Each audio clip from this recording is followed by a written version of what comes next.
Alright, me and Ronnie's out here again today at this Confederate training camp. And of course, Scott, I tried to call him. He said he may have a tree job, but with the wind the way it's blowing, I don't think he's going to be doing a tree job, so he may be here in a little while. But anyway, we just now got here. We're kind of crazy. I mean, we must love to dig because the wind's blowing probably, I think, 40-mile-an-hour gust, and right now it's like 37 degrees, 39, 37, and wind chills in its 20s. But anyway, we just walked in the field, and I've got my first good target. I don't know if you can see it right there. It is a silver dime.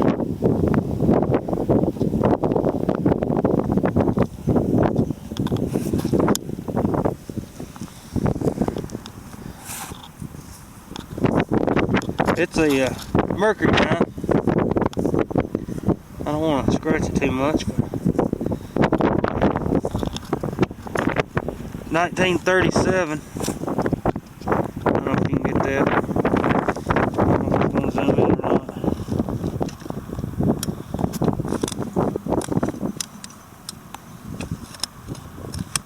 There it goes. Anyway, that's a pretty good find. First time for today. It's not quite what we're looking for, but it'll do. Alright, I'll get off here and hopefully we'll be back. Alright, I'm still here digging it. It's been probably 45 minutes since I found that dime, but this sun's come out a little bit and it's starting to warm up. It still is not, that wind's still pretty chilly, but anyway, Ronnie's over digging a target, and I've got a good signal. It's around 50s. Dug down, and nothing sit there. It just popped out of a hole. There's a infield. That's a good find.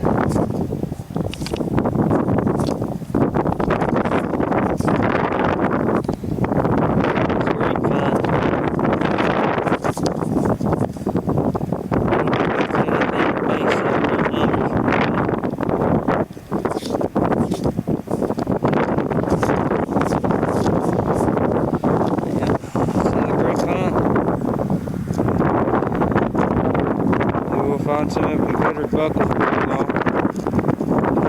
Anyway, I'll get off here and hopefully I'll get back with some. Alright, we're still out here digging it. Got another good bullet out of the hole. I don't know if it'll zoom in there. Yeah, there it goes. It's a little, probably about a 32 caliber, maybe 36 caliber pistol bullet. It's a good find.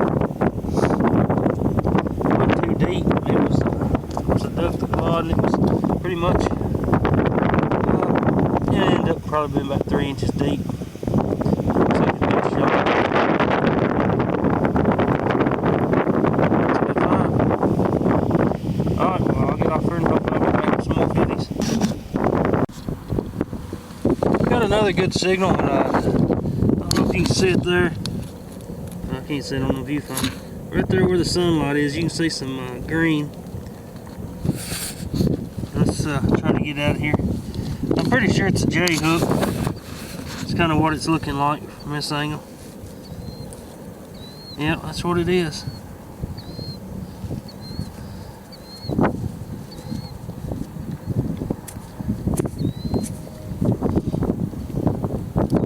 And it's about the same area I found that one last week we was out here, but this one's got the disc on it.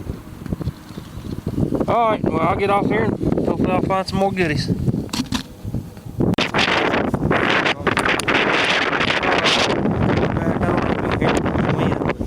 I'll try to turn around this way.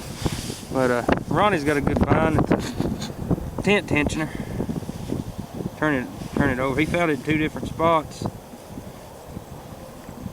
A couple of feet from each other. That's a pretty good find. Real good find.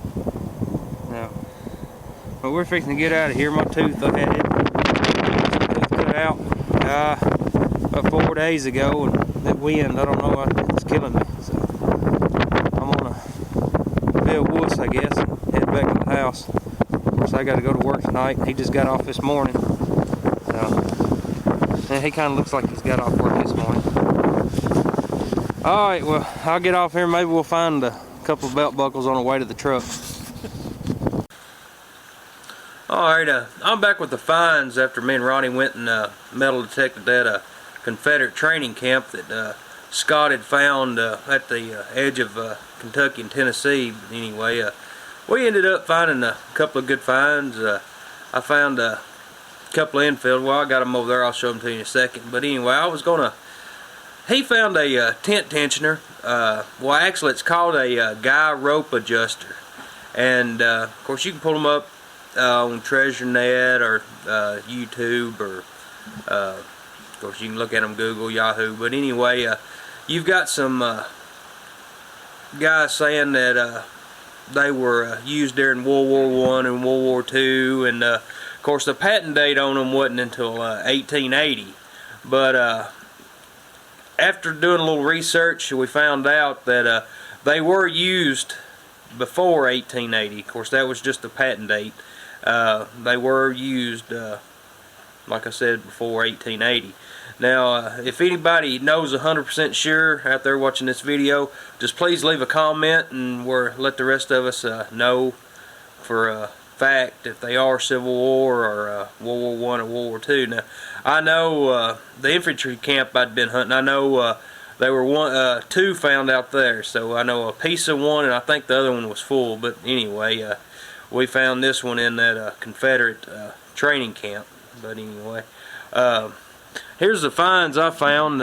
Ronnie, he did find a couple of bullets and stuff, but I guess his best find was that guy rope adjuster. Found this dropped infield. Of course, it's got a couple of dings on it, and I think that's by a shovel. I don't know if you can see that, but anyway, I done that little ding. Found this nickel. That wasn't no big deal. It's not a Buffalo or nothing, just 64. I think this is my first find. We were out there. I think I just turned the detector on and swung it a couple of swings, and I don't know if you can pull it up there in the light. 1937 is what it is, but that's still a good find. Of course, anytime you find silver, that's pretty good. Found a tent grommet. Found a couple of pieces of camp lead, just little bitty pieces. Found this it's a 32 caliber pistol bullet. That's a little bitty thing. Found this strange piece of lead. It's like it's kind of square. I was thinking they was trying to make a dice or something at first, but I just think they just had a piece of lead carved on it. So, but anyway, found this brass piece. It's kind of odd. It's about 2 inches long. Of course, it hadn't been broke on either side, and it's just flat on one side. But on this side, you can see it looks like it's been wore, like something's rubbed across it quite a bit. If anybody knows what that is, please leave a comment. Like I said, it's just a solid piece of brass. It's been rubbed down a little bit. I have no idea what it is. Found another little brass piece. There's no writing on it that I could tell. Found this neat little flat button. It's still got a lot of silver gilt on it. Can't make out the quality mark, and this still has a shank. Found this piece of lantern. You can tell it's been squashed. You can tell that's the piece where the wick come up out of, and then right there's the piece thing you turn for the wick to come out of. I think that's the piece. Of course, it had 4 of them on each side. That's one of the sides that held the globe on. Let's see. It was this J-hook. That's the second J-hook I found out there. Of course, this is just the second time we've been out there, so we're gonna have to hit it hard and find out where the most of the good relics are, or the biggest concentration of them. But anyway, before I get off here, I was wanting to say, I was wanting to shout out to a buddy of mine on YouTube. His name's David. Actually, he fell out of a deer stand prior to Tennessee archery season. Of course, that was I think it was the last weekend in September is when our archery season opened, and he fell out 22 feet and broke his leg. And of course, that put him up pretty. I mean, it's hard to deer hunt or relic hunt with a broke leg, but I hope you, David, I hope you're feeling better, and I hope you can get out and do a little bit of relic hunting or deer hunting. But of course, I hadn't been.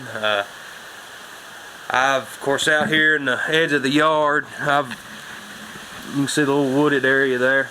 There's a big oak tree up there at the edge of the soybean field, and I've been having a few right in that area, but I hadn't seen the one I wanted. I could have killed a couple of does, and I've been working nights, and I'd get off in the mornings and just stand there next to the fence and watch that oak tree. But anyway, maybe I'll probably get one in the morning. I was going, if it's brown, it's down in the morning. So but anyway, that was the finds from that training camp, and hopefully we'll have a bunch more relics come out of that place. Thanks for watching. Happy hunting.